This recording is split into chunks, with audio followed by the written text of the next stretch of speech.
Ukraine मामले पर भारत की कूटनीतिक रणनीति को अमेरिका ने सराहा है। सेंट्रल इंटेलिजेंस एजेंसी प्रमुख बिल बर्न्स ने कहा है कि प्रधानमंत्री नरेंद्र मोदी के विचारों का रूस के फैसलों पर असर रहा है। बर्न्स के अनुसार पीएम मोदी ने बार बार परमाणु हथियारों के इस्तेमाल को लेकर चिंता जताई है।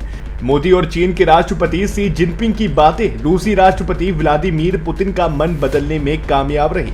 बर्न्स ने पीबीएस को दिए इंटरव्यू में कहा, मुझे लगता है कि शी जिनपिंग और भारत में प्रधानमंत्री मोदी ने परमाणु हथियारों के इस्तेमाल को लेकर चिंता जताई। मेरे हिसाब से उसका असर रूसियों पर पड़ा। उन्होंने ये भी कहा कि यूक्रेन युद्ध के दौरान आज परमाणु हथियारों के इस्तेमाल करने की रूस की योजना का कोई साफ सबूत नहीं दिखाई देता। भारत ने बार बार यूक्रेन युद्ध में परमाणु इस्तेमाल करने के खिलाफ आवाज उठाई। वे दोनों पक्षों से बातचीत और कूटनीति के लिए तनाव खत्म करने की अपील करता आया है। मोदी ने पुतिन के साथ कई बार बातचीत में भी युद्ध खत्म करने की अपील की। CIA चीफ का बयान मोदी के नेतृत्व में भारत की विदेशी में बढ़ती साख पर मुहर लगाता है। ग्लोबल स्टेज पर भारत एक बड़े नेगोशिएटिंग पावर के रूप में उभर रहा है। अमेरिका ने पिछले कुछ महीनों में कई मौकों पर यूक्रेन संघर्ष पर प्रधानमंत्री मोदी के रुख का स्वागत किया। 2 दिन पहले अमेरिकी विदेशी विभाग ने कहा, पीएम मोदी ने जैसा कहा है हम उनकी बातों को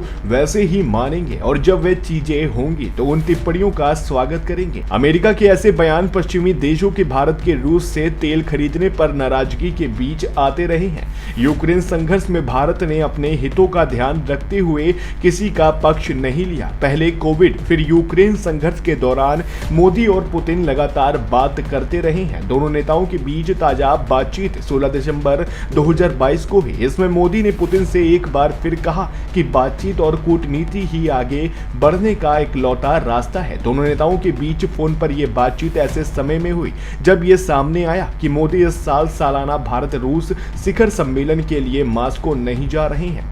पुतिन पिछले साल इस समिट के लिए भारत आए थे। इससे पहले समरकंद में शंघाई सहयोग संगठन की बैठक में मोदी ने पुतिन से कहा था कि आज का युग युद्ध का नहीं है। भारत को इसी महीने रोटेशनल आधार पर G20 की अध्यक्षता मिली है। प्रधानमंत्री मोदी ने इसे भारत के लिए सुनहरा अवसर बताया है। दुनिया के 19 ताकतवर देशों और यूरोपियन यूनियन के इस समूह के जरिए भारत को ग्लोबल डिप्लोमेसी में अपनी साख बढ़ाने में मदद मिलेगी। हालिया वर्षों में भारत ने वैश्विक स्तर पर अपनी पहचान मजबूत की है। दुनिया में आर्थिक मंदी के बावजूद भारत अपनी अर्थव्यवस्था को उससे दूर रखने में सफल रहा है। वह दुनिया की सबसे तेजी से बढ़ने वाली अर्थव्यवस्थाओं में से एक है।